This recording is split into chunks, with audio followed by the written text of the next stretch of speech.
Good morning, all of students. I hope you are very well at home and you started your study regularly. Students, जितने भी previous lecture video को आप sequence में देखें, आपको सारे वीडियो प्रोवाइड करवाए जा चुके हैं चैप्टर के। अगर किसी स्टूडेंट्स ने नहीं देख पाया है तो वो यूट्यूब चैनल पर जाए और प्ले लिस्ट में आपको सारे वीडियो लेक्चर्स प्रोवाइड सीक्वेंस में मिल जाएंगे। तो आप वहाँ से जाकर पहुँच करें और सारे लेसन के सारे वीडियोज को ज़रूर देखें। ठीक है स्टूडेंट्स। तो प्रीवियस वीडियो में बेटा हम बात कर रहे थे कि साउंड की जो हमारा कौन सा साउंड की एम्पलीट्यूड क्या होगा, फ्रीक्वेंसी क्या होगी, टाइम पीरियड कैसे निकालते हैं। तो हमने सबके बारे में वन बाय वन करके बात की। उसके बाद हम आज बात करेंगे बेटा श्रिलनेस और पिच के बारे में। श्रिलनेस और पिच जो होती है, इसका मीन्स होता है पतलापन यानी तारत्व। इसको हिंदी में बोले तो हिंदी मीन्स होता है बेटा तारत्व। यानी जैसे आपने देखा होगा कि जो गर्ल्स की जो वॉइस होती है वो थोड़ी पतली में निकलती है, पतली आवाज़, थिन होती है उनकी वॉइस, यानी वो धीमा बोलती है, पतला बोलती है। लेकिन जो मेंस की बॉयज़ की जो वॉइस होती है वो थोड़ा भारी हैवीपन होता है वॉइस के अंदर। तो वो किसके कारण होता है, क्या रीजंस होते हैं, तो उसके बारे में हम आज जानते हैं। हमने जाना था कि जो लाउडनेस होती है, साउंड की जो लाउडनेस है, जो तीव्रता है ध्वनि की, वो डिपेंड करती है किस पर, एम्पलीट्यूड पर। किस पर डिपेंड करती है बेटा, एम्पलीट्यूड पर डिपेंड करती है।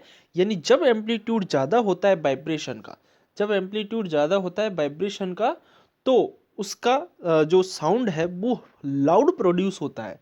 जबकि जब एम्पलीट्यूड कम होता है किसी भी एम्पलीट्यूड कम होता है किसी भी वाइब्रेशन ऑफ साउंड का, तो हमें साउंड कैसा सुनाई देता है, बहुत धीमा साउंड सुनाई देता है। The frequency determines the shrillness और पिच। यानी जो हमारा फ्रीक्वेंसी होती है, जो तीव्रता होती है, उसी वही डिपेंड करती है किस पर, श्रिलनेस और पिच जो है वो फ्रीक्वेंसी पर डिपेंड करती है। इफ यदि the frequency of vibrations is higher, यदि आपकी फ्रीक्वेंसी यानी तीव्रता ज़्यादा है, वाइब्रेशंस की, कंपनों की, साउंड की अगर फ्रीक्वेंसी आपकी ज़्यादा है, तो बी से हम क्या कह सकते हैं, that the sound is shrill, यानी आपका साउंड यानी बहुत पतला होगा, यानी उसकी पिच जो है वो ज़्यादा होगी, वो पतली आवाज़ ज़्यादा निकलेगी।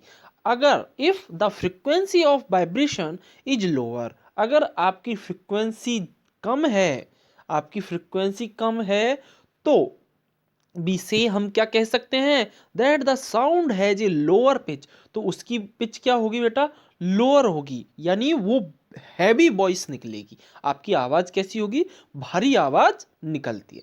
For example, A drum vibrate with A low frequency, अगर आप ड्रम को बहुत कम तीव्रता के साथ बजाते हैं तो हमें ढोल तेज सुनाई देता है। लेकिन अगर आप बिसल जो है सीटी, उसमें लो फ्रिक्वेंसी के साथ जब हम बजाते हैं, उसमें जब हम हमारी फ्रिक्वेंसी को तेज करते हैं, तो जितनी तेज फूंक मारोगे उतनी पैनी आपको, यानी आपकी जो थिन होती है उस तरह आपको वो सुनाई देती है। ठीक है। Therefore it produce a low pitch sound, तो आपको बहुत कम तारतों की ध्वनि सुनाई देती है।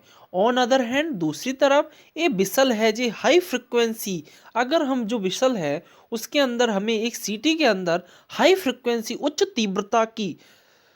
तीव्रता की जब ध्वनि उसमें प्रोड्यूस की जाती है, तो therefore produce a sound of higher pitch, तो उसके अंदर हमें हाई पिच का साउंड सुनाई देता है।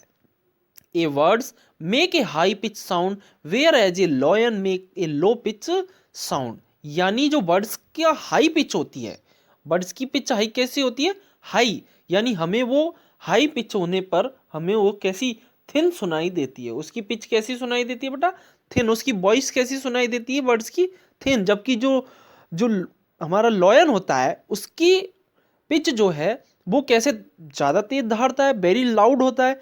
इसी कारण हमें उसका जो पिच है वो कैसी, हाई पिच साउंड सुनाई देता है, भारी आवाज़ सुनाई देती है।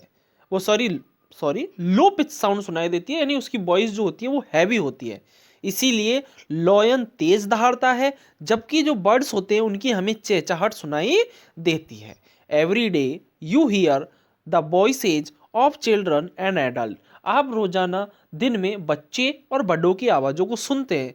Do you find any difference in their voice, आप तो आसानी से पता लगा सकते हैं कि कौन सी में अंतर क्या है दोनों की वॉइस में। जो बच्चों की वॉइस होती है उनकी पिच कैसी होती है बेटा, लो पिच होती है, यानी उनकी पिच जब लो होगी तो फ्रिक्वेंसी हाई होगी, और फ्रिक्वेंसी हाई होने पर उनकी वॉइस पतली निकलती है। जबकि जो एडल्ट्स की होती है, एडल्ट्स की वॉइस में क्या होता है बेटा, उनकी फ्रिक्वेंसी जो लो पिच में आती है उनकी हाई पिच साउंड जाता है, तो हाई पिच साउंड में लो फ्रिक्वेंसी होती है, इसी कारण उनकी हैवी वॉइस बाहर निकलती है। यही देखिए, यही कारण है usually the voice of a women has a higher frequency that of a man, यानी जो वुमेन्स की वॉइस होती है वो हायर फ्रिक्वेंसी की होती है। जब वुमेन्स की फ्रिक्वेंसी हाई है तो उनकी पिच कैसी होगी, लो पिच होगी। फ्रिक्वेंसी हाई होगी तो हमारी जो पिच है वो कैसी होती है बेटा, वो हमारी लोअर होती है। ठीक है, अब आते हैं next topic, audible and inaudible sounds. Audible यानी श्रव्य और इनऑडिएबल यानी अपश्रव्य, या कि जिन्हें आप सुन सकते हो ऑडिएबल साउंड्स, इनऑडिएबल जिनको आप सुन नहीं सकते। तो we know that we need a vibrating body for the producing of sound, हम जानते हैं कि कोई भी बॉडी, कोई भी ऑब्जेक्ट अगर आपके क्या प्रोड्यूस करता है बेटा, अगर वाइब्रेशन उत्पन्न होते हैं दैट इज प्रोड्यूसिंग साउंड, तो वो क्या प्रोड्यूस करता है, साउंड प्रोड्यूस कर देता है। Can we hear the sound of all vibrating body, तो क्या आप सभी वाइब्रेटिंग बॉडी में से साउंड प्रोड्यूस होता हुआ सुनाई दे सकते हैं। The fact is the sound of frequency is less than about 20 vibrations पर सेकेंड, यानी 20 hertz can not be detected by the human ear, यानी अगर आपकी फ्रिक्वेंसी 20 यानी किसी भी ऑब्जेक्ट से पर सेकंड में 20 वाइब्रेशंस कर रहा है, यानी 20 हर्ट्ज से कम है, किसी के अंदर किसी भी ऑब्जेक्ट की फ्रिक्वेंसी बेटा 20 हर्ट्ज से कम है, तो उसको हमारी ह्यूमन ईयर नहीं सुन सकते।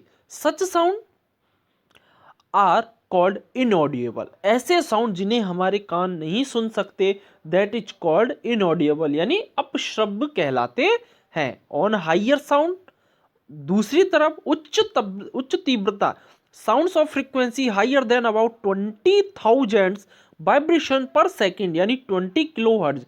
कल भी हमने प्रीवियस वीडियो में बात की थी कि 20 हर्ट्ज